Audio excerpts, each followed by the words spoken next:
Hello and welcome to a new episode of Nile TV Newsroom Live. I'm Rehan Morsi and today we have a number of different segments. First, we take a closer look at the world of politics, then business and finance, and sometimes we have stories about the interesting worlds of arts, science and technology. And our final segment is all about sports, so stay tuned for more right after the break.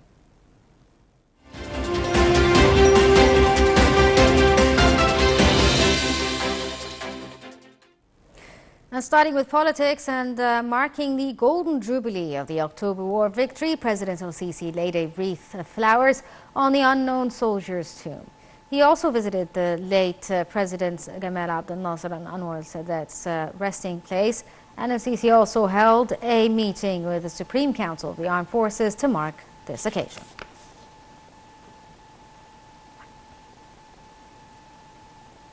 Minister of Defense, Lieutenant General Mohammad Zaki, sent a cable of congratulations to the President El-Sisi, the Supreme Commander of the Armed Forces, marking the 50th anniversary of the October War victory.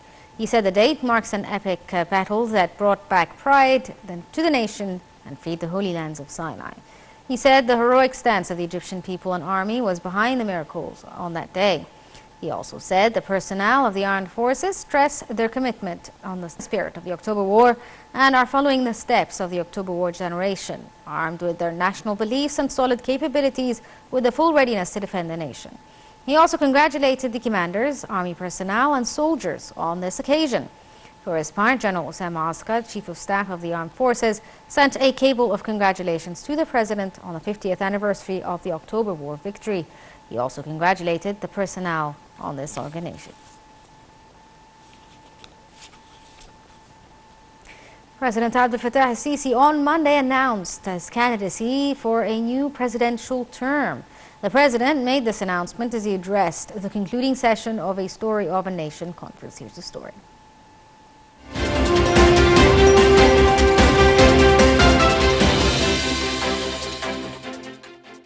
In remarks at the concluding session of a Story of a Nation conference, President Abdel Fattah el-Sisi on Monday described the conference's 3 days as being fruitful, having told the story of a homeland for which all parties worked, faced challenges, and made achievements.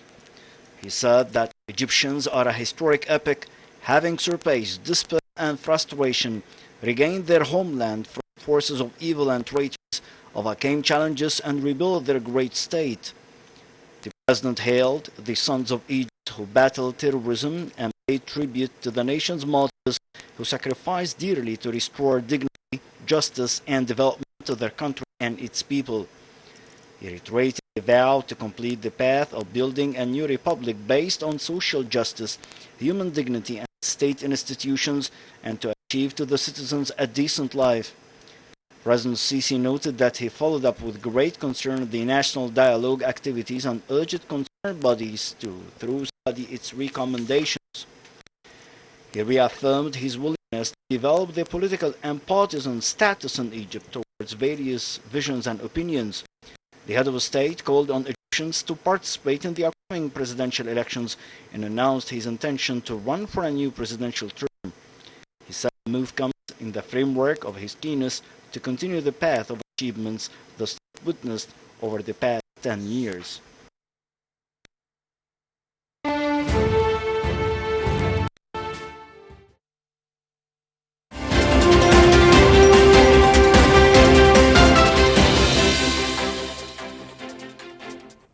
And on the third and final day of the Story of a Nation conference, 2 sessions were discussed, one on health and social equality and the other on foreign policy and internal security. Here's the story.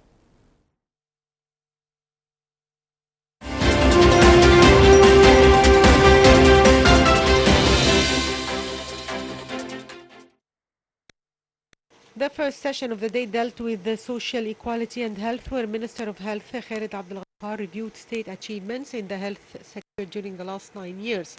The minister said that about £1 trillion were allocated since 2014 till 2023 for the health sector, pointing that new health insurance system will be a universal coverage system that will cover all citizens regardless of financial status. He stated that recent nationwide health initiatives contributed to reducing treatment expenses through early detection diagnosis of diseases. Abdel Ghaffar added that 17 million citizens who were on waiting lists received treatment at the expense of £86 billion since 2014 so far. The Minister of Health said the new health insurance system includes employees and their families. Following this session, the second session dubbed the Foreign Policy and National Security.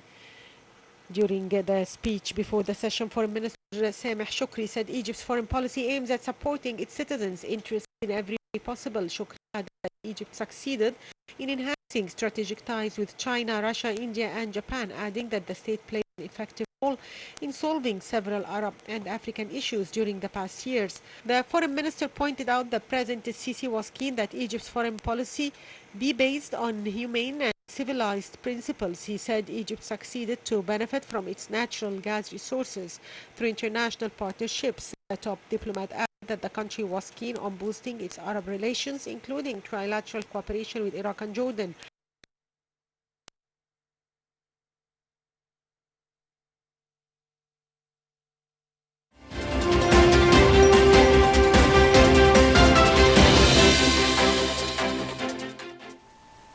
As for the second day of the sessions on the story of a nation, between visions and achievement, a conference on digital transformation and food security was discussed. The Minister of Agriculture and Land Reclamation, as Said Al-Qusayr said, the state took an initiative to develop agricultural sector with the full support of the President and continues directives to take preemptive measures. He added that the state succeeded in fulfilling the citizens' food needs. At times, many other countries stood short after achieving such a goal. He noted that the state believes in the citizens' right to secure sustainable access to safe, clean food. Minister of Communication, Dr. Amr Talat, reviewed Egypt's digital transformation strategy before the President and the attendees of the session. The minister had said that the strategy targets three main objectives. The first is the government services, fulfilling the citizens' rights and the needs and governance of services. He said that the strategy also aims to attract a huge number of international companies and encourages the national ones to expand its center in Egypt and train calibers, as well as creating job opportunities.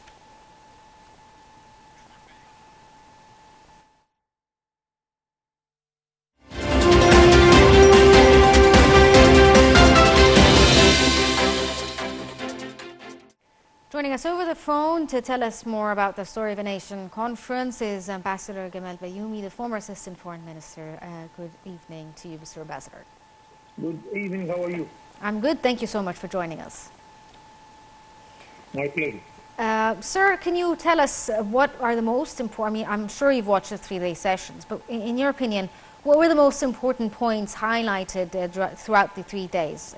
They spoke a lot about different things like digitalization, foreign policy, social equality and all of that, but what was the most important aspect of development that we saw? All the fronts are important. It is a challenge which we have to accept to be much better, to be much developed, much more educated, much more healthy, much more gaining more money and more agriculture crops. Here we were talking also about the challenge of the food gap. Yes. In the whole Arab world, we have a food gap of $45 billion imports more than we produce. So, as I well realized in the last few months, that the government is taking the challenge, trying to make available more and more resources of water, because if you want to plant cereals, you need more and more water. So we are doing two things. We are trying to bring more water, and we are trying to make, to reuse what we use of water to make it much available for more agriculture. I want our audience to listen to the following, that because I realized that one gentleman was imagining that we are using the recycled water for drinking. Yes. This is not true. We have a very tough authority to report and to follow every cup of water we are drinking. It's pure water. Yes. The recycled water, we use it for the agriculture, but not for agriculture which we eat. It's only for cereals like cotton, like any other thing which we planted without eating it. We don't use recycled water, neither for drinking nor for irrigation for agriculture, which we make use of it as eatable things. Yes. So it's a huge effort, and I hope we are coming to a story of success here, and with the help of God that we are trying to make to save the use of our water, and I think we are doing a beautiful job. Parallel to this, our foreign policy would help us to knock the door of Sudan. We hope that Sudan come to peace solution within itself. So Sudan is a huge area which we can cultivate it, which we can plant whatever we need, and to share the benefits with our brothers in Sudan. Same thing in Iraq. If we make our brothers in Turkey make reasonable policies concerning the water of Furat. Mr. Bayoumi, Mr. Ambassador, I apologize for cutting you off, Mr. Ambassador, but the foreign minister had spoke about how Egypt had managed to expand its cooperation and relations with other countries since 2014. Specifically, he spoke about many trilateral cooperation deals with other countries and joining different associations or initiatives. Can you tell us? This is a continuous process. Yeah. Since we decided to be open policy and open foreign policy towards the whole world. I think we started this during Gamal Abdel Nasser's time when we joined the General Agreement on Tariffs and Trade, GATT. Yes. And by that time, the Russian blamed Nasser because he joined an imperialistic organization. We joined it in 1968. Russia joined it in 2013. Yes. After Egypt with more than 40 years. And this is the case whenever anybody is indifferent with our foreign policy, they discover after decades that they were wrong. Anyway, now we open with the GATT, we open with the Arab world. We have an umbrella, big umbrella of a free trade area with 22 Arab countries. We established the Commission of 21 countries in Africa. Then our president, when he chaired the African Union, he proposed a larger free trade area of the whole African countries, 51 countries. We have a very important agreement with Europe, the association agreement. Yes. I am always proud of it because I was the Egyptian negotiator for it. And now we increased our exports to Europe by 4 times. We increased our export to Africa and the Arab world by 3 times. We are on the right track, but we have to accelerate our efforts in order to face the most important challenge we are facing, which is the birth rate. We are giving birth every day for 4,500 children. This means that 25 million children we added to our population since the revolution. This is too much. Who can bear this? By the way, 25 million are double the size of the Greek country. Yeah. So we are knocking all the doors in order to make ourselves more clever and to save money and to save energy. By the way, energy yesterday had a very good 2 pieces of information. We, in the Arab League, the ministers of electricity decided finally that we shall connect all the electric net in the whole Arab world, and from Alexandria till South Africa, from Baghdad till Casablanca. And we are coming very soon to be an energy exporter. This is very important. I don't neglect here our efforts for the road and traffic business. I want to tell you a secret. I love driving. I love fast driving. and I'm enjoying all the new roads and the new bridges which we needed to import our needs, to export our products. So we are knocking all the doors, and I hope we are on the right track. Okay, Ambassador Gamal Bayoumi, former Assistant Foreign Minister, thank you so much for shedding light on the most important points of the Story of a Nation conference. We're going to take a short break and move on.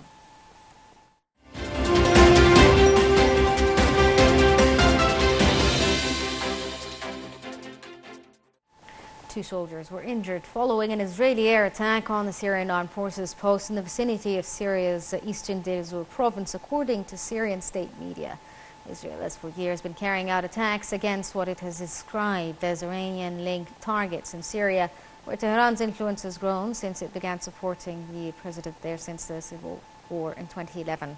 Hundreds of thousands of people have died and millions have been made homeless since protests had erupted in 2011, which developed into a civil war.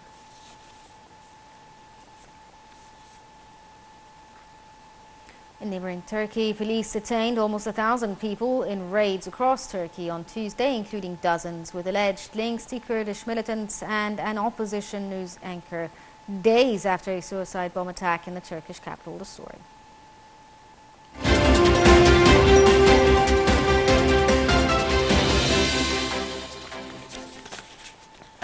Turkish police detained almost 1,000 people in raids across Turkey on Tuesday, including dozens with alleged links to Kurdish militants, days after a suicide bomb attack in the Turkish capital.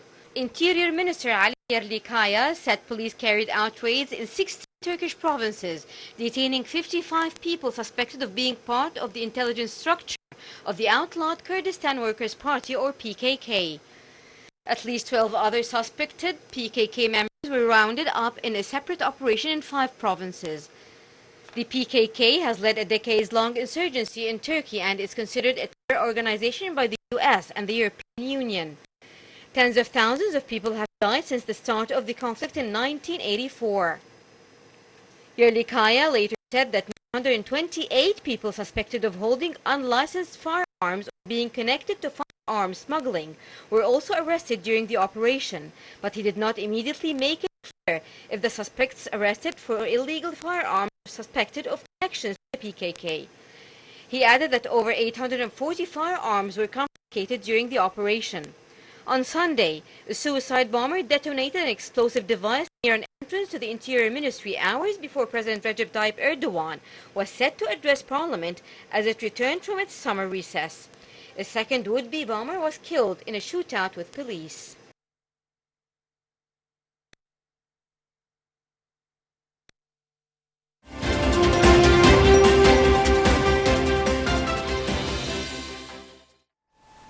The Kremlin on Tuesday said Armenia has acted in an unpartner-like manner towards Russia by subjecting itself to jurisdiction of the International Criminal Court.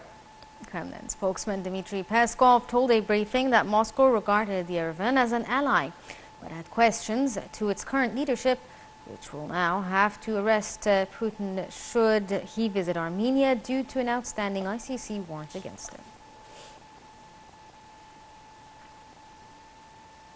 Russian Defense Minister Sergei Shoigu said on Tuesday that Russia has no plans for an additional mobilization of men to fight in Ukraine, as more than 335,000 have signed up so far this year to fight in the armed forces or a voluntary unit. Russia has been bolstering its armed forces and ramping up weapon production in the expectation of a long war in Ukraine, where front lines have barely shifted for a year. Russian President Putin ordered a partial mobilization of 300,000 reservists in September last year, prompting hundreds of thousands of young men to flee Russia to avoid being sent to fight. Putin has repeatedly said there is no need to repeat the mobilization, which some Russian officials say was a mistake as it prompted so many to leave.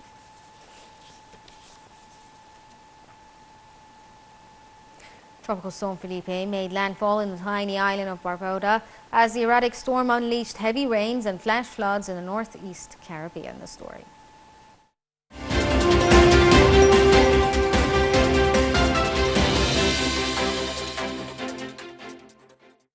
Tropical Storm Felipe dropped heavy rains in the northeast Caribbean on Tuesday, forcing governments to close schools in the region as forecasters warned of flash flooding. The storm was located about 40 miles northwest of Argula on Tuesday morning and had winds of up to 50 meters per hour. According to the National Hurricane Center in Miami, it was moving northwest at 10 meters per hour. A tropical storm warning was still in effect as for Barbados and Anguilla after Felipe made landfall in Barbados late Monday. Tropical storm watch was in effect for the British Virgin Islands.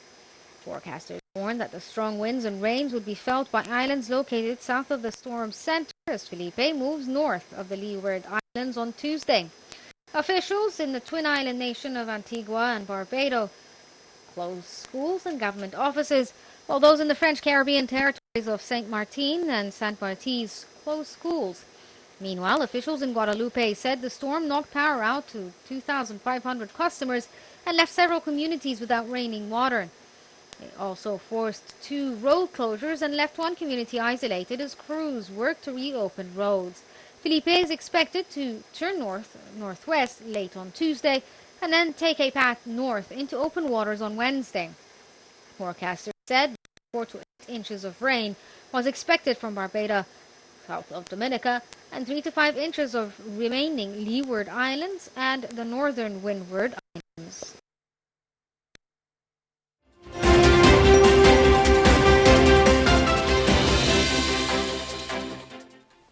Torrential downpours that caused flash flooding in New York City on Friday reflect a new normal due to the effects of climate change, according to New York Governor Kathy Hochul, who warned on Saturday as the city began drying out after one of its wettest days ever. Almost 20 centimeters of rainfall in some parts of the most populous U.S. city, enough to enable a sea lion at the Central Park Zoo to swim briefly out of confines of her pool enclosure. While the risk of flooding in the city had receded by midday Saturday, hospitals switched to backup power after Friday's neighborhood outage, but repairs will require the power to be shut off entirely for several days. According to hospital officials, the facility was transferring its 120 patients to other hospitals on Saturday. The intense rainfall turned some streets into rivers, stranding buses and cars for hours, and forced some subway and commuter rail lines to shut down. Flights were delayed or cancelled. This is unfortunately what we have to expect as a new normal, she said. No fatalities were reported as a result of the storm. President Joe Biden was briefed on the flooding on Friday and Saturday, and the Federal Emergency Management Agency was prepared to assist if needed, according to the White House.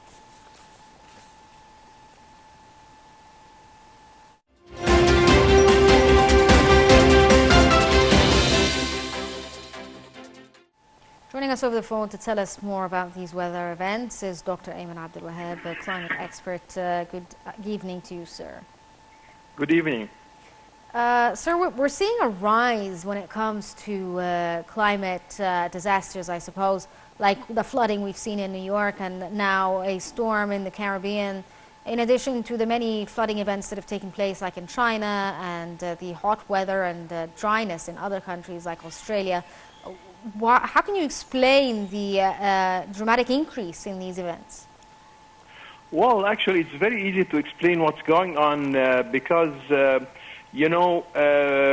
most of the states, have met in Paris and in Egypt, in Sharm el-Sheikh, in COP27, and lots of commitments were set during these meetings. But on ground, very little was done. Let me tell you something that since 1990 until now, the emissions of carbon dioxide have increased by 60%. So yes, we are not doing what we should do to mitigate, the negative impact of climate change.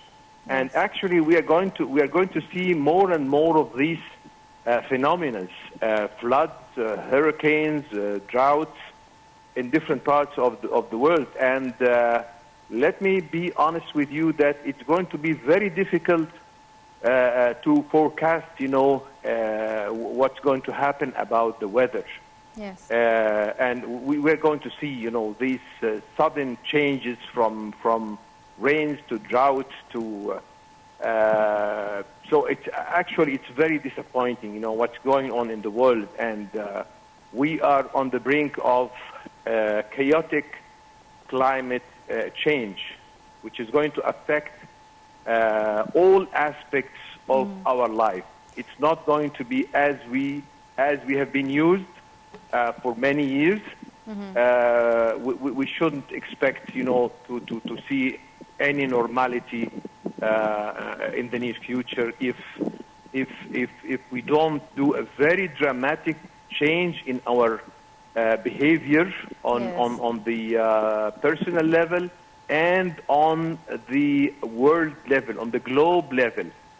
This is very important. We have to know that. We have to be honest with ourselves that if we do not change, nothing will change. Sir, is the 1.5 degrees limit that we've set still viable? Well, actually, from what's happening, I doubt that we are going to achieve the 1.5 degree. I'm sure that is going to exceed the 1.5 degree. And as a specialist in this arena, I think it's going to exceed the 2 degrees Celsius. I'm sorry to say that, but let's be honest with ourselves. We are not doing much about it. So we shouldn't expect things to change without changing the input. Yes. In any equation, you have an input and you have an output. If you don't change the input, you are not going to change the output. On the contrary, we are entering negative factors in the input. So what are we expecting? Okay, Dr. Ayman Abdul Wahab, climate expert, thank you so much for joining us. Maybe we can have you later on at some other episode to talk more about climate. But we're going to have to take a short break there and move on to the world of business and finance.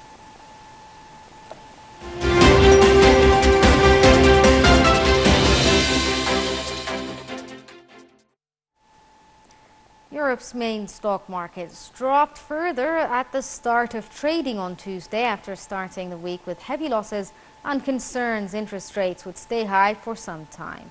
Global shares fell on Tuesday, crushed by a surge of US bond yields that lifted the dollar after Federal Reserve officials served a reminder that borrowing costs won't drop anytime soon. The story.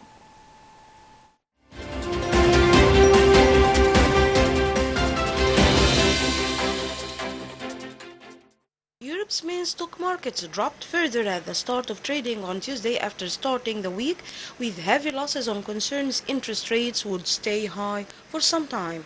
London's benchmark FTSE 100 index dipped 0.1% after shedding more than 1% Monday. In the Eurozone, Frankfurt's DAX index fell 0.4% at the open Tuesday, and the Paris CAC around 40 shed 0.4%. Global shares fell on Tuesday, crushed by a surge in US bond yields that lifted the dollar after Federal Reserve officials served a reminder that borrowing costs won't drop anytime soon. The Fed's outlook had pummeled other rate-sensitive assets, such as oil, which slipped again on Tuesday. Global equities fell for a second day on Tuesday, leaving the MSCI All-World Index down 0.3%, near its weakest in 4 months. In Europe, just healthcare, consumer staples, and financial managed to stay in the green, offsetting losses elsewhere to leave the stock 600 up 0.1%.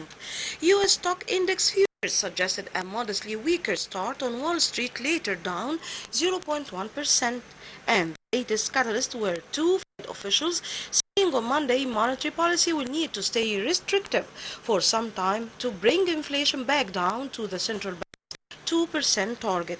The yen is a particular casualty of the dollar's march to 10-month highs and the rise in treasury yields right now, given the yellowing gap between U.S. interest rates and those in Japan.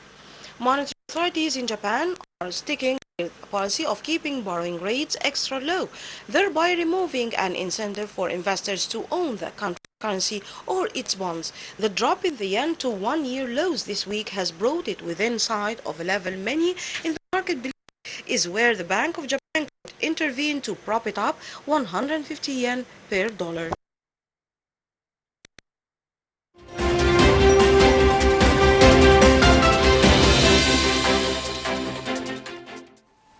the UK minimum wage will go up next year, according to the Finance Minister Jeremy Hunt. On Monday, saying this as the ruling Conservative Party positions itself to battle an expected general election.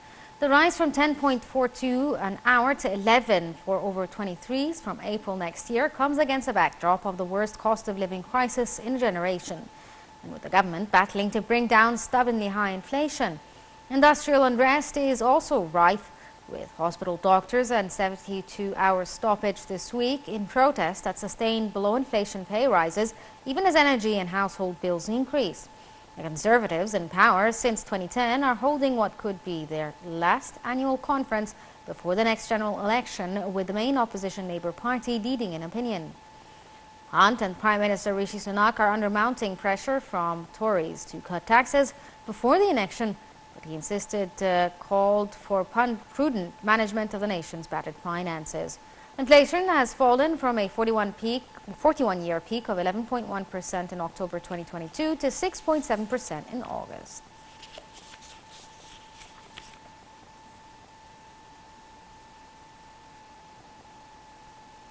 Nothing illustrates the crisis at the World Trade Organization more than the piling up of unresolved disputes and the growing list of what it terms the trade concerns of its members. Since late 2019, after the U.S. blocked the appointment of new judges to the WTO's appellate body due to complaints over judicial overreach, 29 cases have been left in limbo, delivering a heavy blow to the dispute settlement system. Those depositing cases include China, Dominican Republic, India, Indonesia, Morocco, Pakistan, South Korea, and the United States. The WTO has warned a polycrisis of pandemic, war in Ukraine, and inflation is sapping faith in globalization. The result is a growing disregard for global trading rules among members.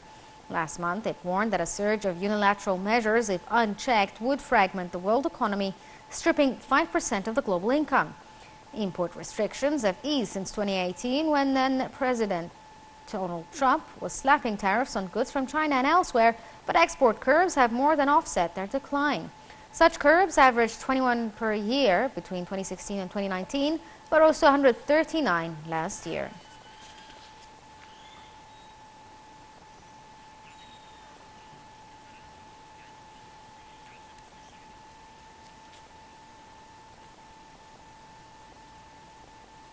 Australia left its key interest rate unchanged Tuesday, with new central bank governor Michelle Bullock citing uncertainty surrounding the economic outlook.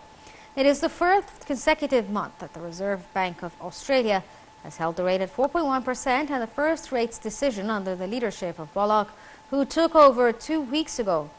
The bank has raised rates by 4 percentage points since May last year in an effort to tame runaway inflation. Bullock has said inflation had now passed its peak, but is still too high and will remain so for some time. The bank's priority is to return inflation to 2 to 3% by 2025. She said further rate hikes could not be ruled out, but these would depend upon the data and evolving assessment of risk. And then now we're going to take a short break to move on with the world of science and technology.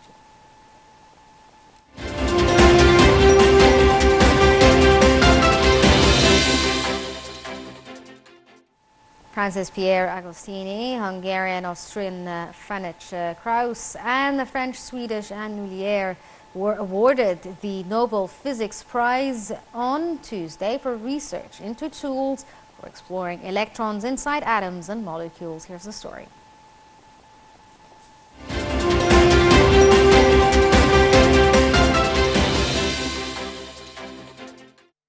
The trio was honored for experimental methods that generate the attosecond pulses of light for the study of electron dynamics in matter. The jury said that research had potential applications in both electronics and medical diagnostics.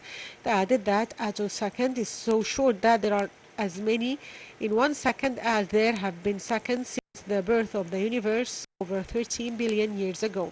The researchers have demonstrated a way to create extremely short pulses of light that can be used to measure the rapid processes in which electrons move or change energy. The low rates research has made it possible to examine processes that are so rapid they were previously impossible to follow. In 1987, Lullier discovered that many different overtones of light arose when She transmitted infrared laser light through a noble gas. The Nobel Committee added that she has continued to explore this phenomenon, laying the ground for subsequent breakthroughs. In early 2000s, Agostini and Cruces worked on experiments that made it possible to isolate light pulses that lasted only a few hundred attoseconds.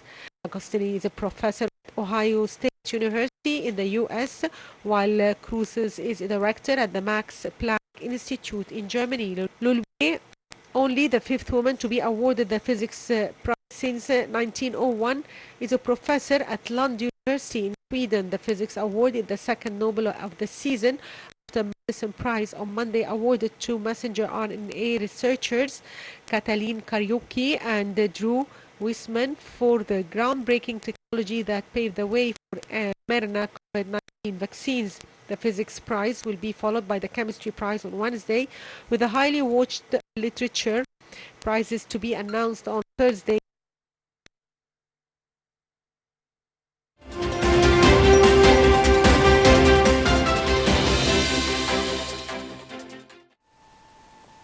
On to sports. Goal-shy Chelsea finally found their cutting edge on Monday, striking twice in 82 seconds to earn a morale-boosting 2-0 win against Fulham as Miguel Modric finally got off the mark. Mauricio Pochettino's injury-ravaged team travelled to the home of their near neighbours, just 2 points above the relegation zone, with only 5 goals to their name. Wasted earlier opportunities hinted at familiar failings, but Ukrainian winger Modric scored his first goal in the Chelsea shirt in the 18th minute, and Armando Borja doubled the lead in the blink of an eye.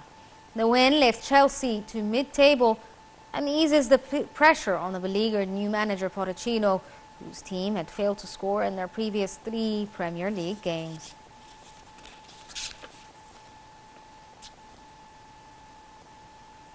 Arsenal midfielder Thomas Partey will be included in the squad to play at Lens in the Champions League on Tuesday after being sidelined for the past 6 matches, according to the manager Michael Arteta. The 30-year-old Ghana international has not played since suffering a groin injury in training in early September. Arteta also gave an update on Bukayo Saka's condition after the England international had to come off during Arsenal's 4-0 victory at Bournemouth in the Premier League on Saturday. Arteta emphasized that Arsenal would not underestimate Lens, even though the league runners-up from last season have had a disappointing start, currently sitting in the 15th place.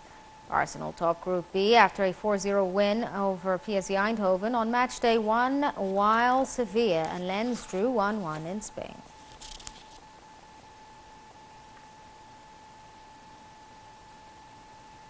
Cristiano Ronaldo scored his first goal in the Asian Champions League in Al Nassr's 3-1 win over Istiklal on Monday to shift attention back to football after an earlier match between Span of Iran and Saudi Arabia's Al Ittihad was controversially cancelled.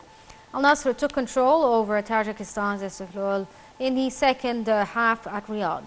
Ronaldo, who joined the club in December, equalized with a delicate chip midway through the second half. Sinan Sabai had put Istiklal ahead just before the break. Ronaldo scored for the 7th successive game, and then 2 goals in quick succession from Brazilian forward Anderson Talisca gave the Nasr the win. Al Nassr, still searching for a first continental championship, is top of Group E with 6 points from 2 games, 3 above Persepolis, the Iranian club that beat Al Duhail of Qatar 1-0.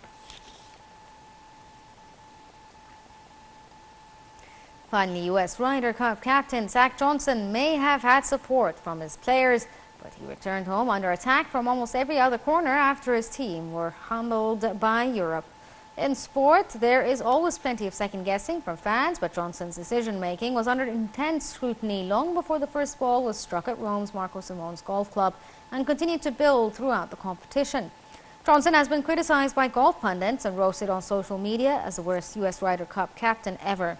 For 3 decades, Europe had been unbeatable on home soil, and Johnson is just the latest to fail to return home with the coveted gold trophy from the U.S. lost 16.5 to 11.5. But the manner of the defeat left many American fans fuming.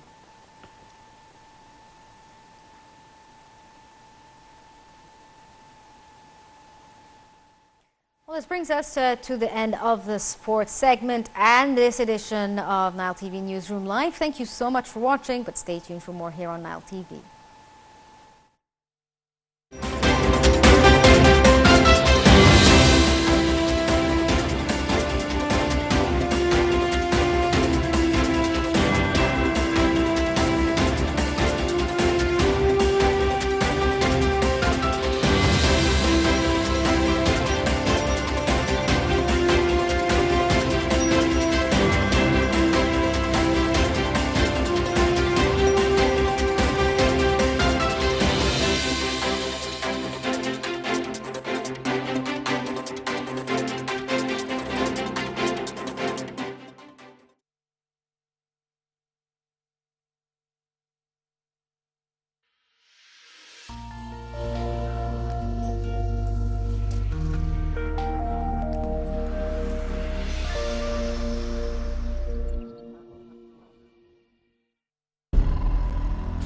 Be the first to know.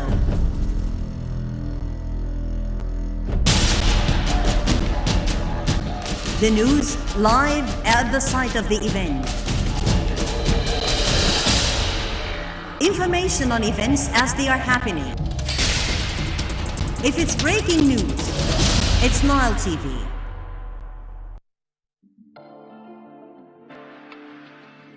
لكل الناس في دايما حلم تحلم بيه، وانا كان حلمي على قدي ونفسي اعيش، ولما رميت عليك حملي شاركتني فيه، ايدك في ايديا من الاول ما بتسيبنيش.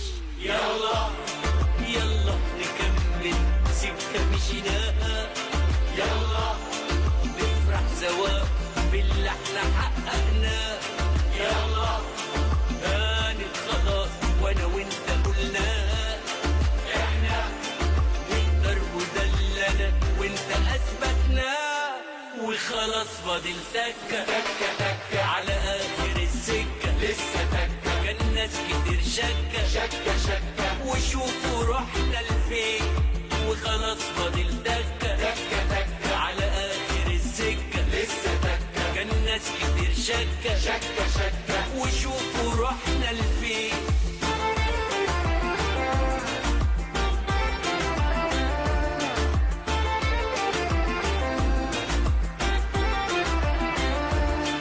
وخلاص فاضل تكه تكه تكه على اخر السكه، لسه تكه خطوه جابت خطوه خطوه خطوه وشوفوا رحنا لفين. يلا مصريين همتكم، ده الحلم خلاص فاضل عليه تكة.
Welcome back. It's 11 p.m. Cairo local time. I'm Rehan Morsi and I'll bring in the latest, starting with marking the golden jubilee of the October War victory. President Abdel Fattah al-Sisi laid a wreath of flowers on the unknown soldier's tomb on Tuesday. The president also visited the graves of the late President Gamal Abdel Nasser and Anwar al-Sadat. Meanwhile, President al-Sisi held a meeting with the Supreme Council of the Armed Forces.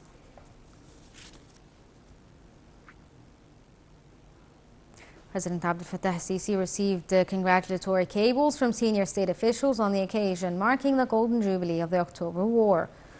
Prime Minister Mustafa Madbouli, the Grand Mufti Shawqi Allam, the head of the General Secretariat of Ifta Authority, Minister of Defense Mohammed Zaki, Minister of Interior Mahmoud Tawfiq, and the Parliament Speaker Councillor Hanafi Gibali sent cables of congratulations to the President on this occasion.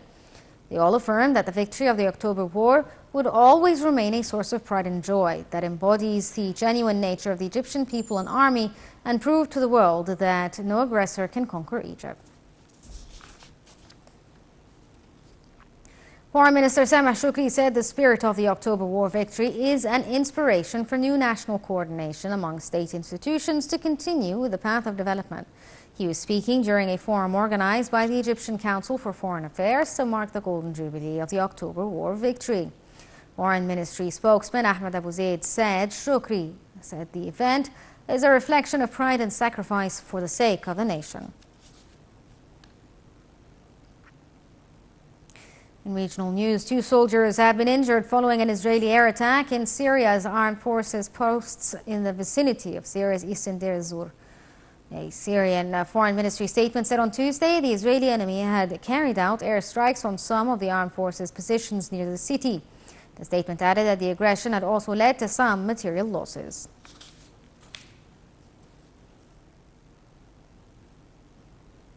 Ukrainian President Volodymyr Zelensky visited troops fighting in the northeast on Tuesday to discuss battlefield situation, current issues and needs of commanders of brigades and battalions. He handed out awards to the commanders of the Ukrainian leaders, thanking them for their service and urged them not to lose the motivation with which they so firmly defend the sovereignty of the state and the future of the upcoming generations. Meanwhile, U.S. President Joe Biden spoke with the leaders of the allied countries, the European Union and NATO military alliance about continuing coordinated support for Ukraine.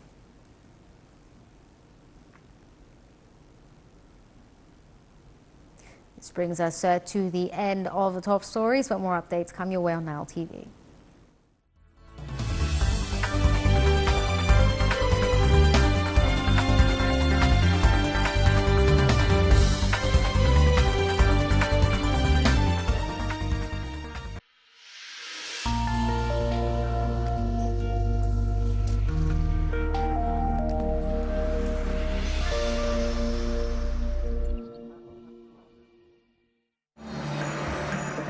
Welcome to Egypt, the most fascinating place on earth. Land of the pharaohs. Muse of the world. Travel back to ancient times. Hear the voices from the past. Marvel as you wander through what is widely considered the greatest outdoor museum anywhere on the planet. Meet the city of Cairo with its unique fusion of different cultures. Enjoy the all-year-round sun on one of the countless beaches. Lose yourself among the souks and markets to taste the flavor of Egyptian life. Explore the ancient tombs. Share the secrets from the past. Hold your breath as you stand before what is considered the greatest spectacle in the whole world. Live the Egyptian nightlife. Sail on a boat on the Nile. Or dive into an amazing world of color and beauty. From east to west, from north to south, visitors will find a unique place